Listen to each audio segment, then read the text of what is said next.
Se você quer ter a primariedade de qualquer cliente, você vai ter que ter um produto bom. Não existe marketing que resolva produto ruim. Growth para a gente abrange toda e qualquer iniciativa que a gente entenda que tem uma capacidade de alavancar o negócio e de trazer mais rentabilidade para o negócio. Quais são, por exemplo, seus principais KPIs, né? Os indicadores que você mais acompanha, que são mais relevantes para uma área dessa? A gente sempre começa com um indicador de negócio. Ter clareza do que você está buscando. Ideia todo mundo tem o tempo todo, é muito fácil ter ideia. Eu acho que hoje é difícil você discernir no mercado o que é um hype, o que é algo que efetivamente agrega valor. Mas você ainda encontra hoje desafios de áreas que não estão conectadas com growth? Muito provavelmente o que a gente vê hoje como estrutura das empresas, em algum momento ela vai ter que mudar. É inevitável, porque se você não mudar, alguém vai fazer um nativo digital. Já vai nascer de uma forma mais otimizada em termos de estrutura, que se você não tiver, você vai acabar ficando para trás.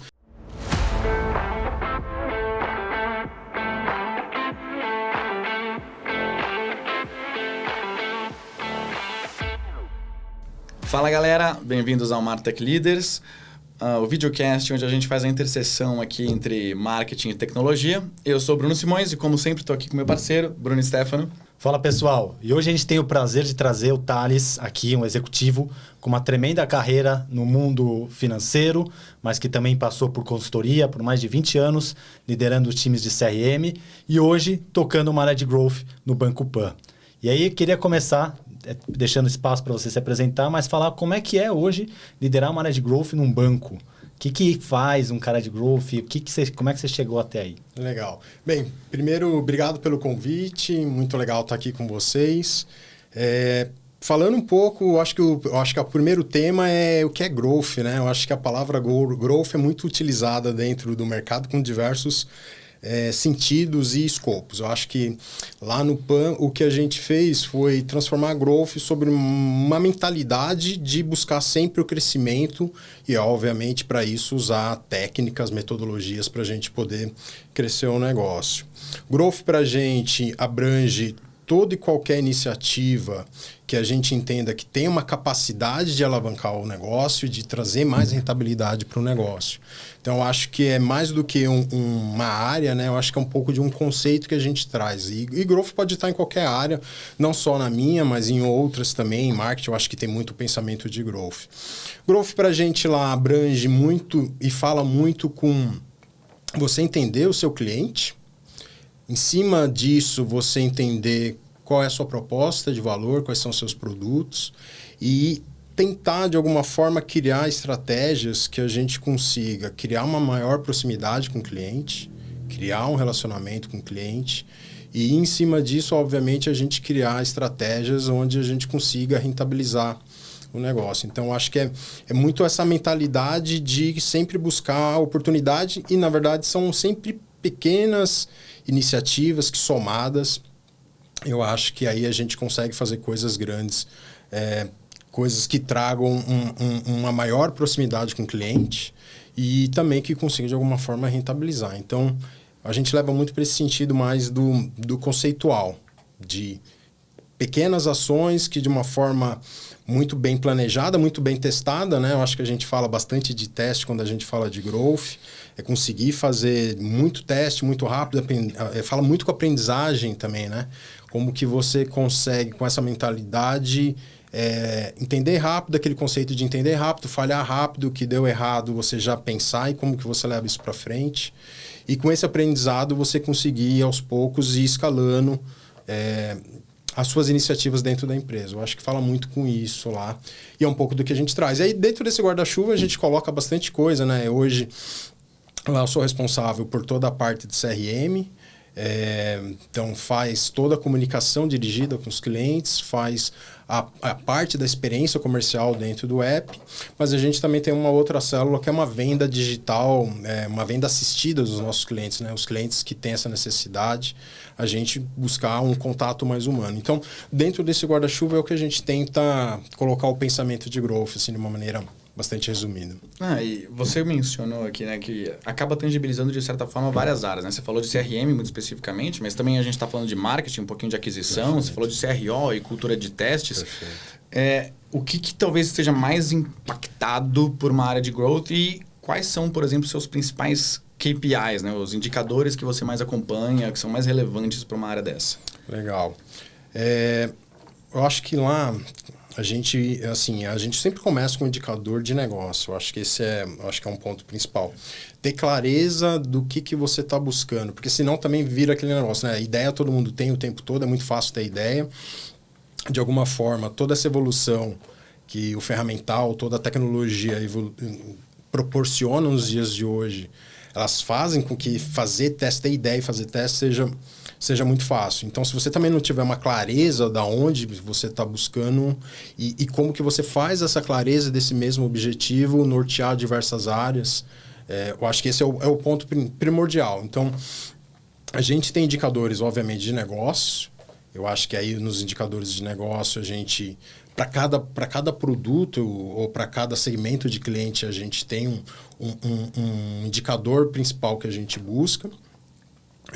Dos mais variados, tem indicadores que podem ser quantidade de clientes ativados, rentabilidade média de cliente. Então, tem dos mais variados. Pode ser uma produção direta de um produto, pode ser o nível de engajamento e recorrência de uso de um produto. Então, para cada um dos produtos ou do grupo de clientes que a gente está buscando, a gente tem um indicador que a gente tenta estabelecer e, de alguma forma, tangibilizar através do indicador de negócio o norte que vai drivar todas as operações. E aí, a gente fala muito lá que todo mundo tem que ter primeiro o pensamento de negócio. Não importa se você é a pessoa mais operacional dentro de CRM e se você está construindo jornada. Se você não entende qual é o objetivo de negócio que a gente está buscando, dificilmente você vai construir uma boa jornada ou, no mínimo, você vai ter uma boa crítica para devolver para quem está te fazendo o pedido. Então, acho que fala muito com isso. E aí, em cima desses indicadores, a gente tenta construir de novo algumas visões estruturadas. Aí, metodologia ajuda bastante a gente. E a gente desenvolveu algo que todo mundo tem de formas diferentes, que é um playbook básico, que a gente fala assim, cara, esse aqui é o nosso playbook, é quase como se fosse a nossa Bíblia. E por que isso é importante? Porque talvez essa Isso Bíblia... só para growth. Essa Bíblia é de growth. Na verdade, a gente usa essa Bíblia para nortear toda essa operação e ela engloba o que tiver em CRM, o que tiver em mídia de performance e, obviamente, ela precisa estar linkada com os demais temas. Então, quando a gente falar do resto de marketing, o brand, o social, precisam ter uma unicidade. Mas esse playbook, ele basicamente norteia essas áreas. Por que esse playbook ele é importante? Porque, de alguma forma, ele é o meu tradutor para falar com o cara de negócio. Então, se eu tenho que falar com o executivo, muitas vezes o que a gente usa é falar assim, olha, o seu resultado de negócio passa por isso daqui. E esse playbook explica para ele de alguma forma que canais que eu estou levando essa experiência, que canais que eu uso, que canais que eu não uso. Se eu não uso, por exemplo, um indicador que a gente usa muito é um indicador de esforço de venda, que basicamente é a gente tentar tangibilizar quanto que vale você tentar fazer uma comunicação, uma interação com o cliente e transformar isso numa venda.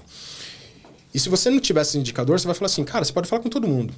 Todo mundo na sua base é alguém que você pode alcançar. E aí você volta naquele CRM lá, né? Que todo mundo, se você pode falar com todo mundo, fala com todo mundo. Quanto mais você fala falar, todos os produtos, você fala todo dia, toda hora, em todos os canais. E aí, quando você coloca uma pimenta na conversa, principalmente com o executivo, fala assim, a gente vai falar, mas esse custo aqui eu vou devolver no seu PNL.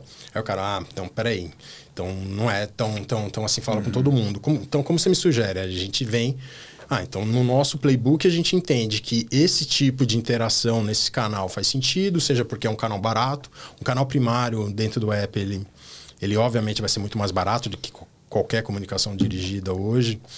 Então, é a forma, por exemplo, essa aqui talvez seja uma forma da gente condensar e nesse playbook a gente usa para falar com o executivo, mas ao mesmo tempo eu uso para falar com o time técnico, porque na hora que eu explodo isso, aquilo lá no final vira jornadas, aquilo vira segmentos de clientes que a gente fala. Então, eu acho que é um pouco dessa mentalidade que a gente foi introduzindo ao longo do tempo, que não tem nada de novo, né? Se você olhar a literatura, toda a literatura vai falar que você precisa ter uma lógica para poder orquestrar suas comunicações. E foi a forma que a gente foi amadurecendo ao longo do tempo. Mas o produto bancário, vamos lá, né? Quando você começou lá no Banco do Brasil, com certeza tem muitos dos produtos que ainda estão na tua prateleira, né? E aí você teve sempre canais, foram expandindo os canais e foram expandindo as formas de se comunicar, né? E aí, o que você acha que, mudou tanto e hoje em dia você tem na mão que você não tinha 20 anos atrás, basicamente, que Martech habilitou ou ferramentas habilitaram, que assim te oferecem outras formas, né, para te colocar nesse playbook. O que mudou nesse playbook de 20 anos para cá? Uma ótima pergunta, cara. Eu estou trabalhando com banco há mais de 20 anos e se você imaginar o que era um banco há 20 anos atrás, não tem... Assim, tem a ver com o que tem hoje, né? A gente ainda tem agência bancária na rua. Mas não tem mais cheque especial. Não tem mais cheque especial, não tem...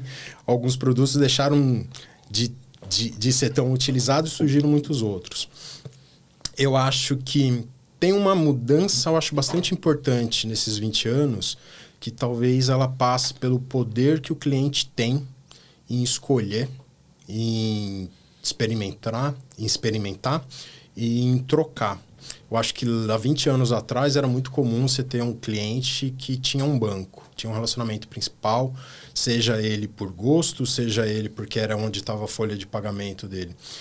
E você faz essa evolução para 20 anos hoje é muito fácil e é muito comum você pegar os clientes que tenham 3 bancos, 4 bancos, 4 cartões de crédito, seja pela facilidade... Ou seja, muitas vezes, dependendo do segmento do cliente, pela composição. Muitas vezes um cliente usa diversas instituições para ter composição de crédito. Então, tem um cartão de crédito daqui, um de outro banco, e no final ele compõe. Então, acho que uma coisa que mudou bastante, e eu acho que isso demanda muito da gente, essa adaptação, é o cliente tem muito mais oferta, o cliente tem muito mais capacidade de escolher, tem muito menos fricção para entrar e muito menos fricção para sair. Então, se você... E aí, de novo, se você não junta esse entendimento do cliente com aquilo que você faz, com aquilo que você entrega, no final isso gera uma disrupção muito grande. Então, você pode ter, de repente, muita gente chegando, mas também muita gente saindo. Então, você vira uma máquina de atrair... E você está pagando a aquisição. E você está pagando. E você tá pagando. Não é nada barato, o financeiro acaba sendo um dos mais caros. Nada. Assim, o CAC de um cliente de banco não é nada barato, e ainda mais dependendo do segmento. Então... Respondendo um pouco da sua pergunta, assim, eu acho que tem muito mais facilidade para o cliente hoje. E aí, qual que é o desafio que isso traz para a gente, de alguma forma? Que é o que a gente fala muito no mercado, né? Hoje fala muito, a gente precisa personalizar, a gente precisa segmentar. Então, eu acho que, ao longo do tempo, essas coisas foram evoluindo. Antes, a gente segmentava em 3 grandes segmentos os bancos faziam, né? O segmento de base, o segmento intermediário e um segmento... mas de alta renda.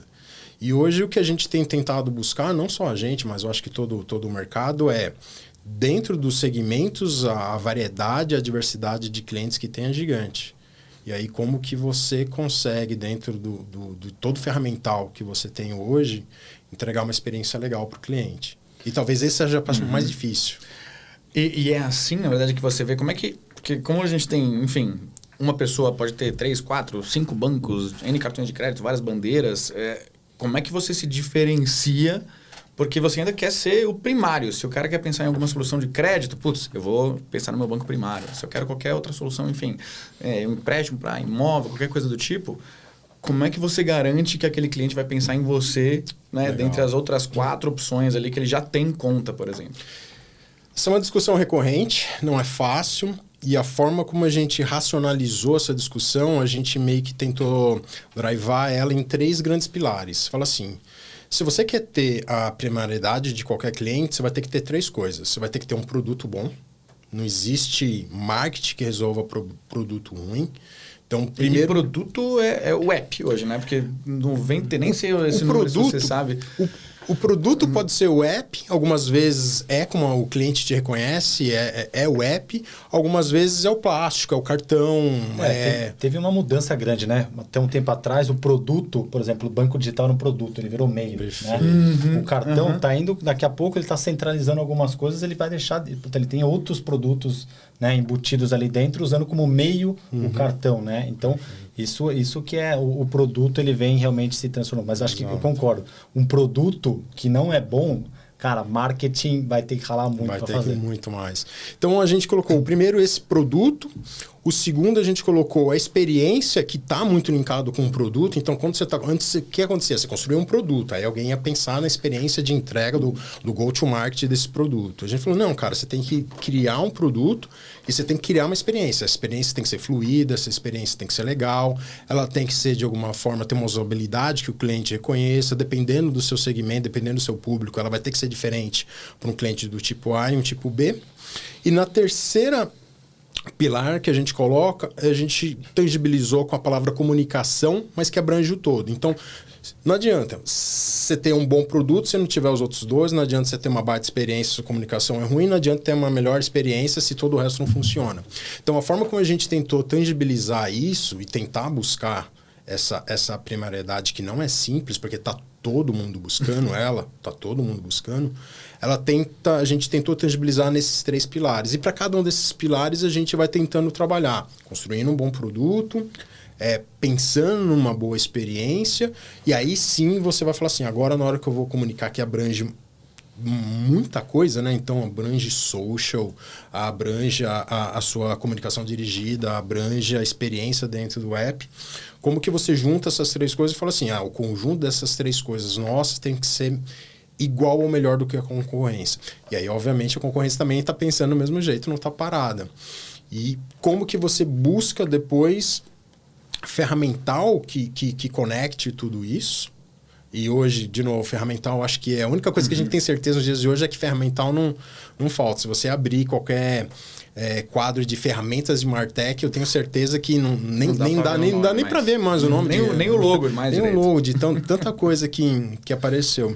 E aí tem um segundo desafio, um terceiro desafio talvez, que é como que você consegue escolher nesse universo quais são aquelas ferramentas que você precisa buscar que vão te levar a alcançar esse objetivo. Porque, de novo, se você errar a mão aqui, você vai comprar um negócio muito caro que não vai te tirar valor. Se você pega um negócio muito simples, também não te entrega a experiência que você estava pensando. Então, construir, e boa parte, eu acho que do nosso trabalho lá e do meu trabalho, ele fala muito sobre isso, de você conseguir achar as peças corretas para dentro dessas 3 coisas você entregar um bom produto, uma boa experiência, uma boa comunicação para o seu cliente. E como é que você faz aí nessa jornada toda, né? Para construir esse stack, como é que você foge, né, do canto da sereia, de colocar a solução antes do problema, na ferramenta? É muito legal em eventos grandes, de grandes big techs, tu não fica encantado, fala, você vai resolver o meu problema, aí você comprou e depois não faz. Como é que você foge dessa, como é que você trilhou essa história dentro do PAN e nos lugares onde você passou? É difícil, porque, de novo, tem muito hype. E eu acho que hoje é difícil você discernir no mercado o que é um hype e o que é algo que efetivamente agrega valor. E de vez em quando demora, né? Para você entender que aquilo era um hype, que, na verdade, você não ter entrado no hype foi uma baita de uma sorte, porque todo mundo colocou um caminhão de dinheiro e não consegue fazer nada com aquilo. Como que a gente tentou navegar isso? De alguma forma foi o que eu gosto de falar, né? Comendo uma fatia da pizza por vez. Então, a gente começou colocando uma experiência no app. Como que a gente colocou a experiência do app? Da forma mais simples. Então, acho que talvez aqui tenha até um bom aprendizado. Coloca a experiência no app, olha onde que tem que estar pensando naquele pilar de experiência e coloca ele do jeito mais simples. Ela é automática, ela é dinâmica, ela troca depois de 4 visualizações? Não. Ela vai lá e a gente segmenta com uma segmentação mais simples. Aí você vai olhar os indicadores. E aí você pode escolher o que você quiser, vamos começar por um simples. Mas aí você nem está falando de personalização ainda. Você está tipo, cria uma experiência, essa daqui é a experiência que todo mundo vai ter dentro do app. Exato, todo mundo vai ter. E aí você fala assim, que legal, antes eu não fazia nada de venda no meu canal, coloquei essa experiência lá, agora estou fazendo venda. Check. Aí você fala assim, tá bom, e agora o que eu preciso de ferramental para poder fazer esse próximo step? Aí você fala assim, tá bom, agora eu preciso desse ferramental. Então você vai lá, pega esse ferramental, coloca. Agora você fala assim, então agora, quando o meu cliente entrar lá, se o Stefano entrou, o Simões entrou, ele vai ver laranja, ele vai ver banana, ele vai ver azul, ele vai ver amarelo, legal. Funcionou? Funcionou. Tá, legal, bacana. Então, agora a gente tem um ferramental aqui que permite a gente a fazer coisas distintas, mais personalizadas. E agora? Agora eu tinha uma ideia, eu queria testar. Mas tem ferramenta para testar. Será que faz sentido? Então vamos pegar agora a ferramenta para você fazer o teste. Que legal, aprendi a fazer o teste. Agora como que eu faço mais teste? Então, de alguma forma, acho que o caminho que a gente escolheu fazer foi um pouco de, talvez, baby steps no início. Você entendendo as capacidades, entendendo de novo que tecnologia é meio, não é fim. E aí você vai ganhando conhecimento, vai ganhando robustez e fala assim, agora legal, agora que eu estou firme nesse, vamos para o próximo. Porque cada próximo, de alguma forma, ele tem um trabalho, um esforço bastante grande de se convencer, principalmente o alto executivo, por que você precisa dar o próximo passo. E normalmente o executivo só olha cifrão, e ele vai olhar o cifrão. E aí o seu trabalho é dizer o seguinte, mas esse dinheiro que você coloca aqui, traz esse retorno por esse outro lado, e aí quanto mais business você falar, mais fácil de você conseguir falar com o executivo. E aí, talvez o caminho que a gente trilhou nesses 2 anos e meio que eu estou lá foi muito nesse sentido. De aí, obviamente, achar parceiros que consigam te ajudar nessa empreitada, que te ajude muitas vezes a acelerar conhecimento. E colocou legal, qual que é a próxima? Qual que é a próxima? E cada discussão dessa, você sempre com bastante pé no chão. Acho que esse talvez seja um ponto também bastante importante do que foi essa evolução. Ter o pé no chão de dizer isso eu preciso, isso não, e qual que é o ganho que a gente vai ter. Então, eu acho que esse foi um pouco do caminho que a gente foi trilhando. E aí numa linha, né? Quando você está fazendo os testes, tá tudo certo. Você pega e consegue ver um ganho de 200%. Mas, obviamente, a base era pequena, né? Exato. E aí você tem um desafio de pegar isso que está numa stack, às vezes, de Martech, e colocar isso num ambiente de tecnologia, né? E não virar um puxadinho. E aí, para poder, sim, escalar. Como é que você faz essa transição lá hoje? Ou então fica tudo com você? Ou você depois, a partir daqui, eu tenho que embalar esse negócio para fazer ele de uma forma governada por tecnologia ou por canais? Por uma sorte, desde quando eu cheguei no PAN, sempre foi assim. Então, eu tinha bastante coisa comigo que também facilitou um pouco do meu trajeto. Eu acho que em grandes empresas, principalmente, nas minhas experiências anteriores, inclusive, as coisas ainda são muito departamentais, vamos dizer. Então, você precisa muito silo, né? Então, você precisa... Alguém aqui tem que pensar na tecnologia e disponibilizar, um outro vai fazer um pedaço, outro vai fazer um pedaço. E isso normalmente leva um tempo, porque não necessariamente as pessoas têm os mesmos objetivos e não necessariamente elas têm as mesmas visões. E eu acho que as empresas, principalmente quanto maior, eu acho que elas perdem muito tempo nisso.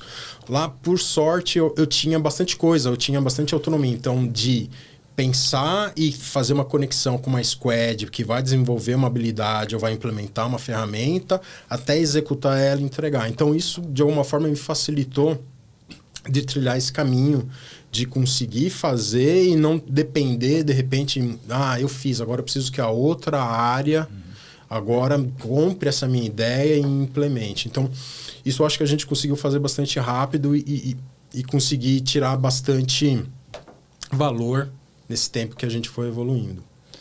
E aí, voltando um pouquinho, né, que você estava falando, o que é hype, né, e o que é realmente necessidade, né? A gente falou bastante de vários temas aqui, e quando a gente fala de Martech, tem alguns que a gente gosta de provocar, né?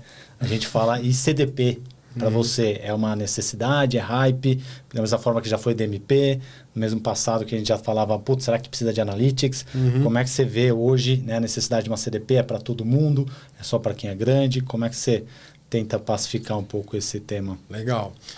Vamos falar de CDP e aí eu acho que a gente tem que abrir algumas análises, algumas vertentes dentro do que uma CDP te proporciona.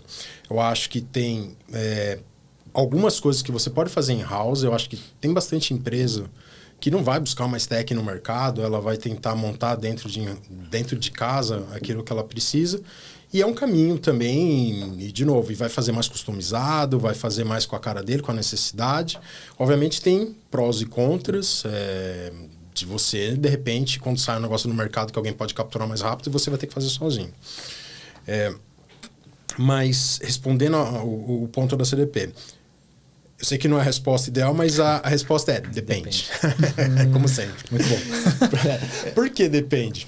É porque eu entendi, assim, pelo menos o que você foi falando, assim, que você comentou, né, de comer um pedaço da pizza ali por vez, que, ok, tem uma dor aqui, tá, coloquei uma experiência no ar, maravilha. Agora eu quero fazer um pequeno teste, pequenas personalizações, você começou a colocar em uma ferramenta para fazer personalização em teste AB.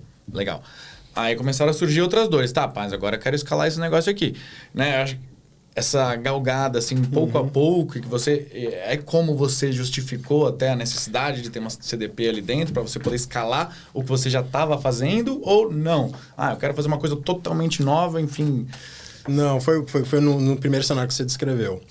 A gente, conforme foi colocando mais capacidade, a gente foi buscando, chegou uma hora que você acaba chegando num muro. Que você fala assim, olha, agora eu consigo fazer teste AB. Ah, que legal. Agora eu consigo fazer 20 testes AB num mês. Ah, legal. Agora eu consigo entregar X experiências no canal. Aí chega uma hora que isso meio que gera uma barreira ou gera uma capacidade máxima. E aí você fala assim, cara, como que eu quebro agora essa capacidade? Aí é aquele negócio que eu falei, você vai ver, cara, o que eu preciso para sair dessa minha limitação? Aí você fala, agora eu preciso de uma CDP. Por que eu preciso de uma CDP? Porque eu tive uma ideia que a gente parece que tem muito ganho de eu entregar uma experiência em tempo real para o cliente. Ah, então, e como que eu faço isso? Ah, então de duas uma, ou você vai colocar a mão na massa e vai arregaçar aqui as mangas e vai desenvolver, ou você vai buscar uma ferramenta, que nesse caso uma CDP vai te ajudar bastante. E por isso que eu volto na minha resposta do depende. Você tem necessidade de criar uma experiência em tempo real? Dependendo do seu business, de repente não. Você vai falar, cara, para o que eu faço, para o produto que eu vendo, para a experiência que eu quero entregar, eu não preciso. Eu posso ter uma experiência com uma latência menor e não vai me fazer falta nenhuma. De repente você vai falar, não, cara, faz muito sentido eu ter uma experiência em tempo real, porque eu vou pegar o meu cliente num ambiente físico. E ele vai estar ali durante 10 minutos. Se eu não pegar ele em 10 minutos, em 10 minutos depois ele já saiu. Ah, o cara tá precisando de um drive-thru e eu vi que ele tá lá porque ele passou com uma tag de carro e eu quero fazer uma oferta com ele porque eu tenho parceria com... Então, faz todo sentido. Faz todo sentido. Então, vai depender, eu acho que muito do que é o seu business, de qual é a sua necessidade. O nosso caminho foi esse. A gente foi construindo, foi entendendo as limitações. Na hora que a gente entendeu as limitações, a gente foi entender o que era o próximo habilitador da próxima capacidade. E a gente foi incluindo. E aí, obviamente, de alguma forma, quando você trilha esse caminho, é um pouco mais fácil. Nunca é fácil falar com o executivo, né? Mas você já provou antes, o track record, né? Já existe. Mas quando você tem um track record, e aí você diz, mas lembra que eu fiz isso e isso me trouxe um ganho, eu aumentei, sei lá, um indicador qualitativo, nível de interesse de oferta, ou um financeiro, aumentei a conversão no nosso canal. Obviamente que é muito mais palatável para um grande executivo numa posição de liderança olhar para isso e falar assim, entendi, então é isso que a gente vai investir para poder ter isso de retorno. Ah, legal, então vamos lá. E aí, o que eu consigo também dizer, que eu acho que também é importante, o que não fazer, nunca use uma CDP para organizar dados. Eu acho que esse talvez... Não é seu lei. É muito caro para isso, né? Não faça isso, né? Tem ferramentas muito melhores, muito mais baratas. Eu acho que assim, invista numa maturidade de dados, nas ferramentas corretas e use uma CDP para você colocar uma experiência melhor para o seu cliente na ponta, uma experiência mais tempestiva, uma experiência multi-orquestrada em diversos canais. Outra coisa, eu tenho um canal, será que eu preciso? Eu tenho 10 canais, o cara pode estar na lógica física, na lógica digital, o cara pode estar no meu parceiro e eu quero orquestrar isso de uma forma única de um ponto central.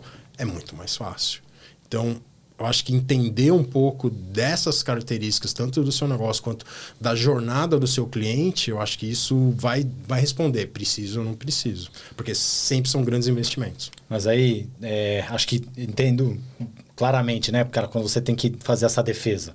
E aí, uma vez que você fez essa defesa, como é que você fez, né, a prova de valor? Porque aí, acho que a gente falou um pouquinho antes também, passou-se momentos de, né, como é que você comprova valor, fazendo o lift. Perfeito. E aí depois você fala, né, de outras formas incrementais. E como é que você faz isso hoje? Né? Ok, você defendeu uma CDP. E aí como é que você vai provar o valor dela sabendo que ela em si não gera o valor? Gera na personalização, na ativação. Como é que é o teu playbook de prova de valor aplicado hoje? E é engraçado que essa parte de resultado, de vez em quando você fica fechado ali no seu mundo, você fala assim, só eu tô tendo essa dificuldade, né? Aí você para, você entra... Você fala, tem gente pior. Cara, é muito louco, né? Porque aí você vai no LinkedIn e você fala assim, gente, alguém me ajuda, eu não tô conseguindo mensurar resultado, eu não tô conseguindo provar valor, e fóruns, e gente que você vai em eventos. E aí é engraçado que você vê que apesar de todo o ferramental ter evoluído, talvez um dos maiores desafios é justamente você provar esse valor de uma forma bastante concreta. Eu acho que cada empresa vai ter que escolher um caminho. O caminho que a gente escolheu, de alguma forma, ele fez muito sobre mostrar de forma estatística e numérica, que basicamente é preto no branco, me mostra se faz sentido ou não. Grupo de controle universal, campanhas muito bem separadas, você conseguir fazer as mensurações, calcular estatisticamente de uma forma bastante robusta o tal do lift. E aí você falar, olha, se eu não tivesse feito nada, isso daqui tinha me trazido X, mas dado que a gente fez, isso aqui traz 5X. Pô, tô comparado. Ah, mas será que esse grupo controle... Aí sempre vem essas discussões, mas será que esse grupo controle está bem feito? Será que o grupo controle... Então, foi um trabalho para a gente de bastante exercício, que não foi rápido, de mostrar, mas aí, de novo, com muita matemática, muita estatística, mostrar que isso fazia sentido. E aí chega um ponto onde as pessoas começam a entender. Tá bom, tá dado, já entendi que tem valor. Tá dado que se você desligar esse negócio, cai X%, eu consigo dizer até uma estimativa de quanto isso cai. E aí, talvez o próximo passo, eu acho que foi menos sobre essa parte estatística e muito mais sobre uma visão de negócio mesmo. Já sei que isso me gera um valor agregado, agora o quanto mais que você consegue agregar de valor. Mas é um caminho de maturidade. É um caminho de maturidade e tem um problema dificílimo nos dias de hoje, que é, hoje as operações são muito fragmentadas. Então, se você trabalha num lugar que você tem a sorte de ter o CRM junto com performance, mídia de performance, e com qualquer outras coisas, talvez você tenha uma capacidade de explicar. A maioria das empresas, essas coisas estão separadas. Eu falo assim, eu uso um exemplo quando eu vou falar disso, que eu falo, o sentimento que eu tenho falando com várias empresas é como se você fosse uma área de finanças, onde o contas a pagar está numa superintendência, numa diretoria, o contas a receber está em outra, o cara da tesouraria está em outra, e tem um cara do financeiro perguntando por que a gestão do fluxo de caixa não funciona. Mas é óbvio que ela não funciona, porque cada uma está num lugar e cada uma delas tem ou interesse ou um objetivo, e essas coisas você não consegue captar todo o potencial. E se bobear ainda usando plataformas diferentes, né? Bobear ainda usando plataformas diferentes, exato. Enquanto quantas empresas a gente não conhece que tem plataformas híbridas para coisas que não precisariam. Então, eu acho que se você consegue conectar tudo isso, também é uma forma mais fácil. Porque, no final, a jornada do cliente não é mais linear. É difícil você também falar assim, isso trouxe lift por conta desse touch. Não importa a metodologia que você usar. Se quer usar last page click, legal, você pode usar lá. Alguém vai reclamar porque ele foi first. Aí você vai usar o first. Aí você vai falar assim, mas alguém está reclamando agora porque era o last. Então, vamos fazer um distribuído por contribuição. Aí alguém fala, mas eu contribuo mais. Aí você pode... Aí chega uma hora e você fala assim, então, cara, eu vou construir um negócio que leve em ponderação. E aí, ou seja, a sua metodologia de apuração de resultado, ela vira tão complexa e tão pesada que ela já nem vale. Você precisa de tanta gente para fazer isso que você fala, nem vale mais porque está sendo mais oneroso do que eu tentar. Então, eu acho que sim, tem um trabalho de você conseguir construir algo e aí cada empresa vai ter que entender o que faz sentido. Se uma empresa ela é mais de números, vai ser nesse sentido. Se ela driva mais pelas vendas, vai ser outra. E tentar trilhar esse caminho, mas não é fácil. Não é fácil. E a parte assim que é interessante é que mesmo por muito avanço que tenha tido, ainda é uma dor de quase todo mundo. Quase todo mundo. E aí, então, quando você pega, né, o desafio que a gente está colocando de provar valor, né, e eu entendi que Growth ainda continua tendo um papel fundamental nessa construção, né? Você tem várias áreas, né? Isso, mas você ainda encontra hoje desafios de áreas que não estão conectadas com growth e falando, putz, eu tive um desafio enorme para convencer a necessidade de um negócio que é óbvio, estou lá alinhado com o executivo, estou alinhado lá em todas as esferas do Olimpo, mas aqui embaixo eu ainda tenho gente que não está comprando a minha pauta. Você tem isso ainda? Acontece, cara. Eu acho que, e de novo, é bastante difícil, por mais toda a evolução que a gente tenha tido, porque muitas vezes é o que eu falei, né? Tem um certo silo, e aí quando esse negócio está em silos, muitas vezes os objetivos não estão 100% alinhados. E aí, se ele não está 100% alinhado no nível macro, conforme vai descendo, normalmente o ruído acaba aumentando. Eu acho que aqui, de alguma forma, é tentar buscar sobre essa mentalidade de growth, é tentar explicar o que a gente está fazendo, por que a gente está fazendo e tentar, de alguma forma, indicar o que a gente está buscando. E aí, de novo, metodologia para isso também não falta. Quero fazer OKRs. Legal, monta lá seu OKR, pensa nos seus moonshots, depois você desce isso para algum outro nível que vai drivar todo mundo. Formas de trabalhar, eu estou trabalhando em times separados, monta uma squad. Então, se você tem uma squad multidisciplinar, com todo mundo lá, é mais fácil de você quebrar esses silos. Mas é um desafio. É um desafio, não tem como negar, e eu acho que a gente está passando por um momento que é de transição em diversos aspectos de mundo, de negócio, e eu acho que muito provavelmente o que a gente vê hoje como estrutura das empresas, de alguma forma, em algum momento ela vai ter que mudar. É inevitável, porque se você não mudar, alguém vai fazer um nativo digital, já vai nascer de uma forma mais otimizada em termos de estrutura, que se você não tiver, você vai acabar ficando para trás. E não importa quanto dinheiro você vai ter, porque no final, que eu falei, da qualidade da experiência que você está entregando, porque isso aqui no final vai refletir na qualidade da experiência que o cliente vai ver na ponta. E aí eu acho que o pensamento de growth, eu acho que ele vem muito nesse sentido, de você buscar, de alguma forma, conectar, potencializar, tanto pelo lado de negócio quanto pelo lado da experiência do cliente. Então, acho que esse é um pouco do objetivo. Não é fácil, longe de ser, não é trivial. É difícil você conseguir alinhar todos os objetivos, mas talvez, de novo, é isso que a gente tem que buscar. E como é que você faz para não dispersar? Né? A gente está vivendo um mundo, todo mundo fala em infotoxicação, tem uma porrada de ferramentas, todo mundo fazendo, concorrência, e como é que você fala, não, galera, para aqui, tira aqui e foca. Como é que você como é que vocês botam o hiperfoco lá para rodar? É difícil, de novo. Acho que tem muita capacidade sendo disponibilizada e se você não tiver um foco naquilo que é importante para você, por que você faz aquilo que você faz? E aí buscar, de alguma forma, os caminhos para entregar aquilo que você falou. Eu faço isso por esse motivo. Então, tá bom. Então, agora que eu já sei, como que a gente vai entregar isso?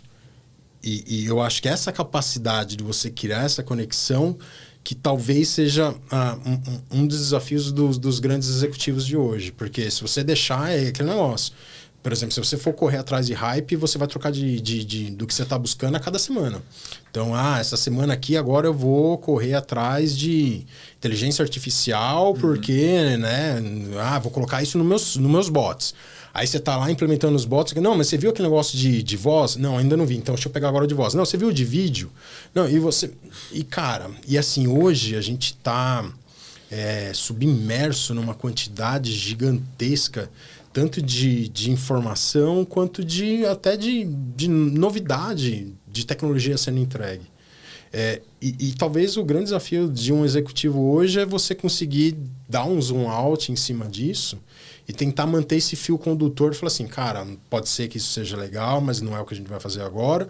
Ou, se você entender que aquilo, eu falo assim, vamos deixar isso de lado porque a gente vai focar em alguma coisa que vai facilitar. Então, quanto que a inteligência artificial vai ajudar a operação? Quanto que vai ajudar os negócios?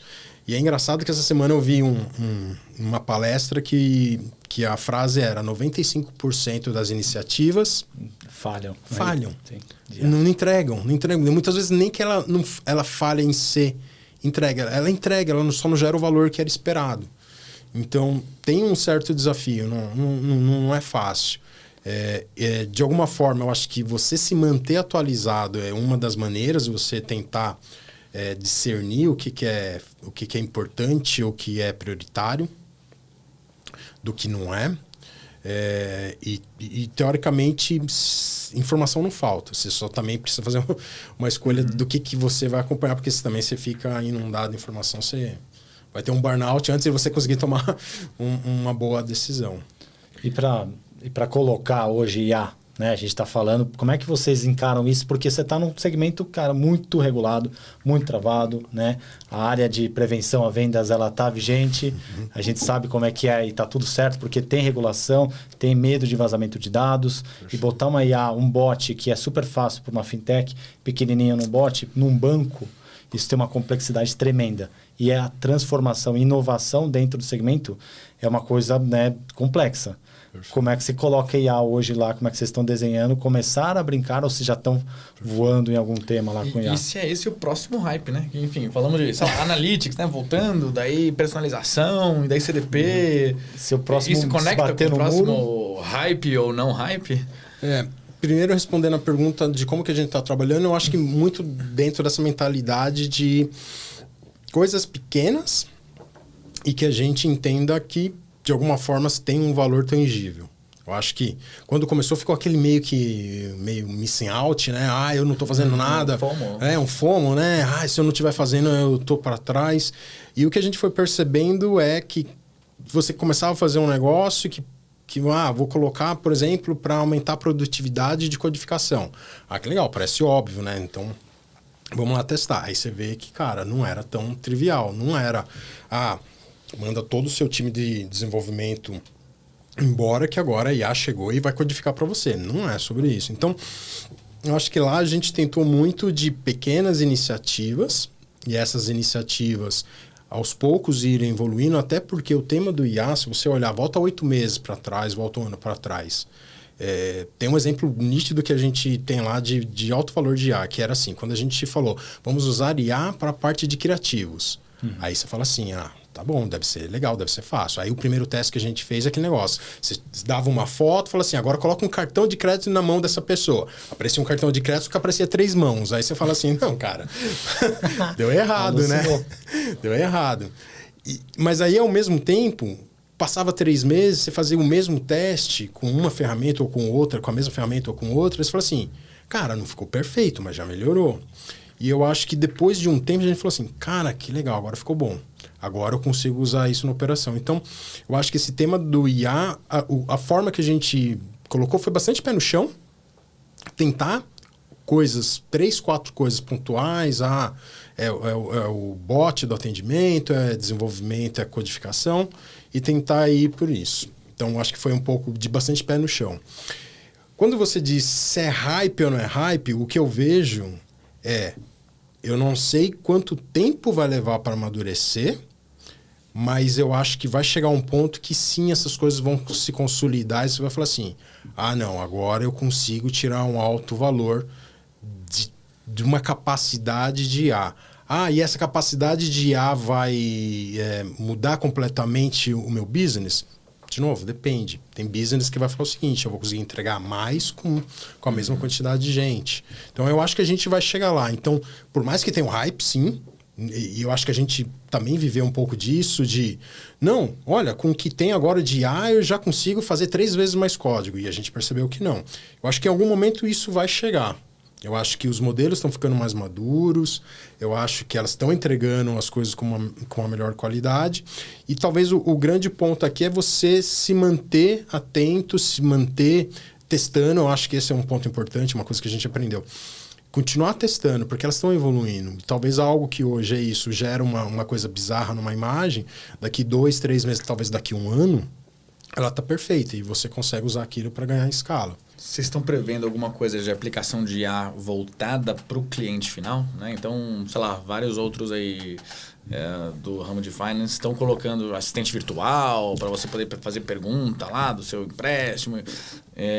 O que vocês estão pensando de client facing, né? De enfim, experiência voltada para o cliente? Como é que vocês colocam IA para resolver esse ponto? Tem bastante iniciativa, eu acho, em concepção.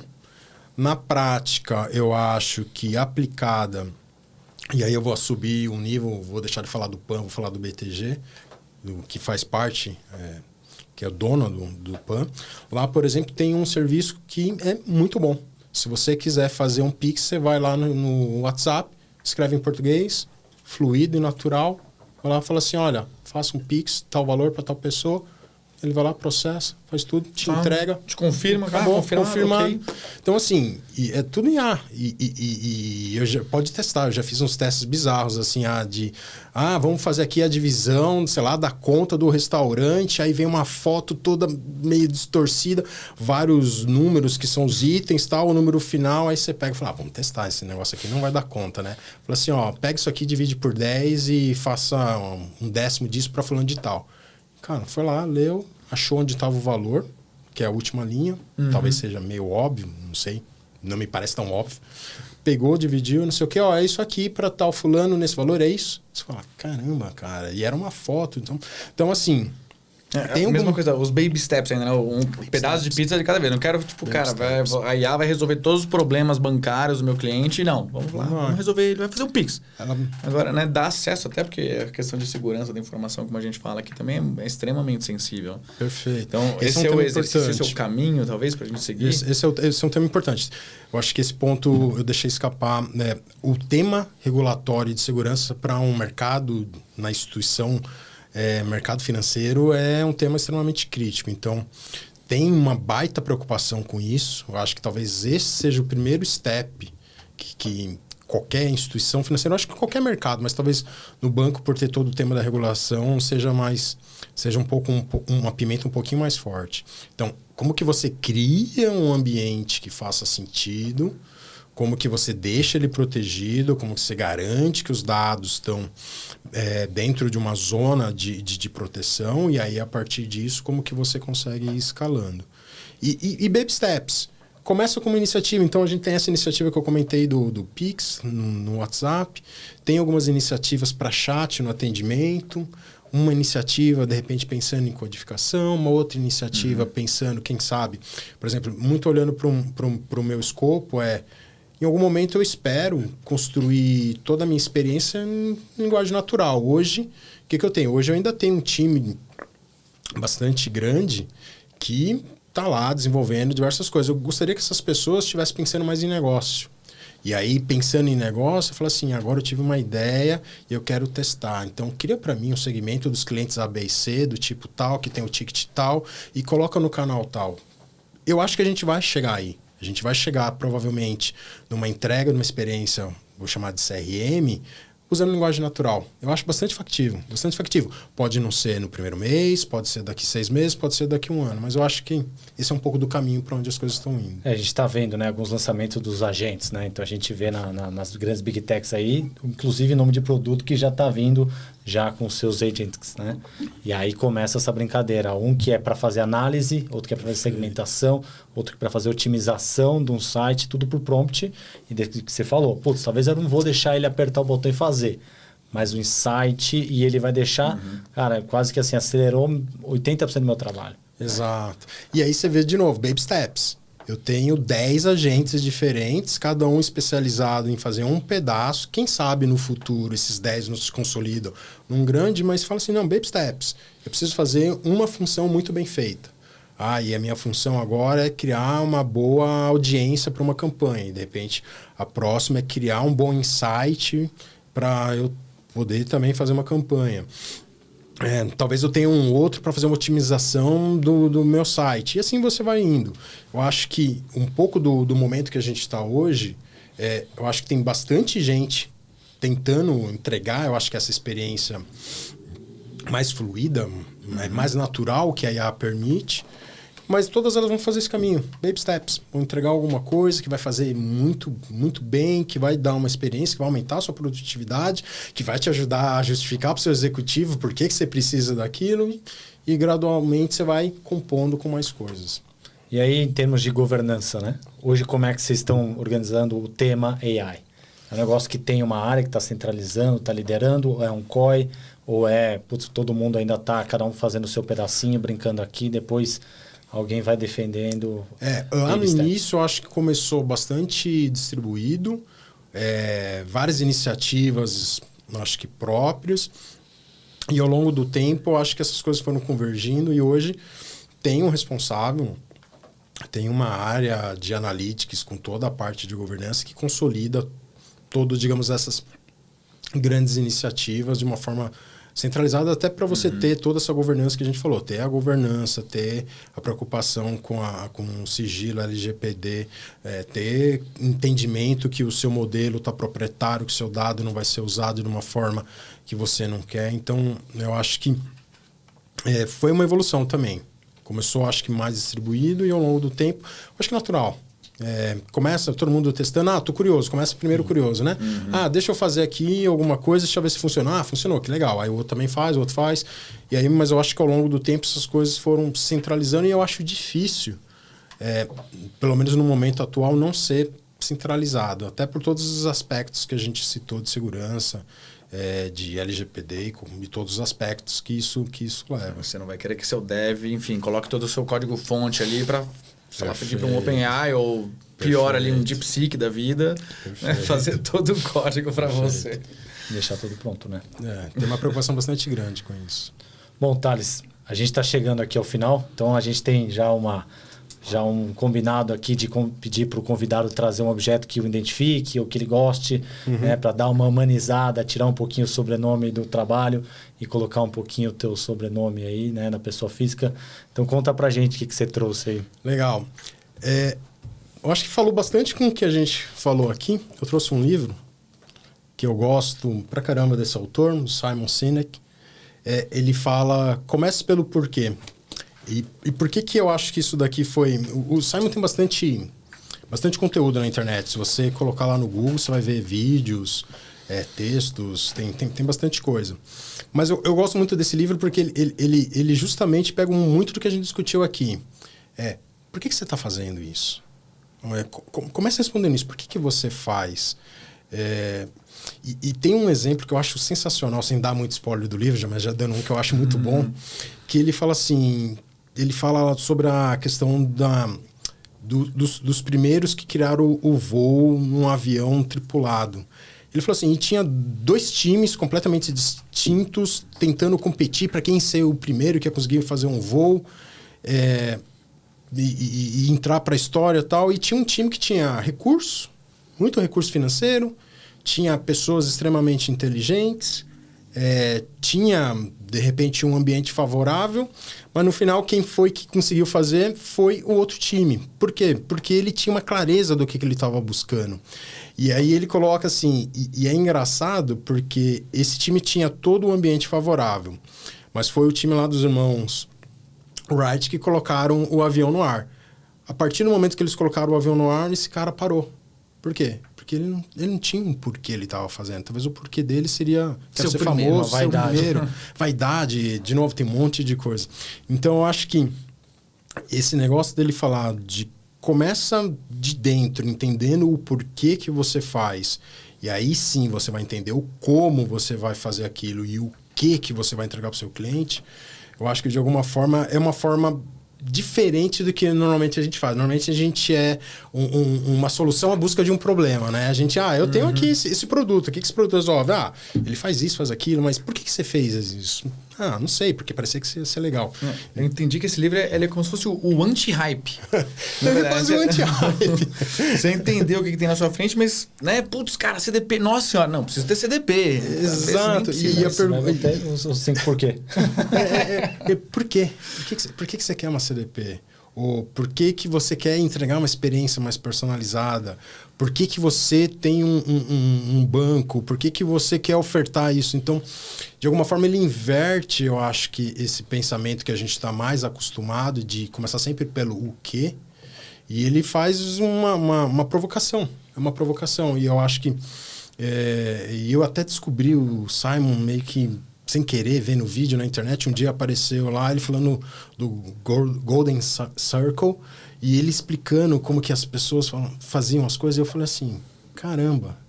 E ele falava assim, as pessoas, elas tomam muitas vezes decisões de compra, não é pelo racional, é pelo emocional.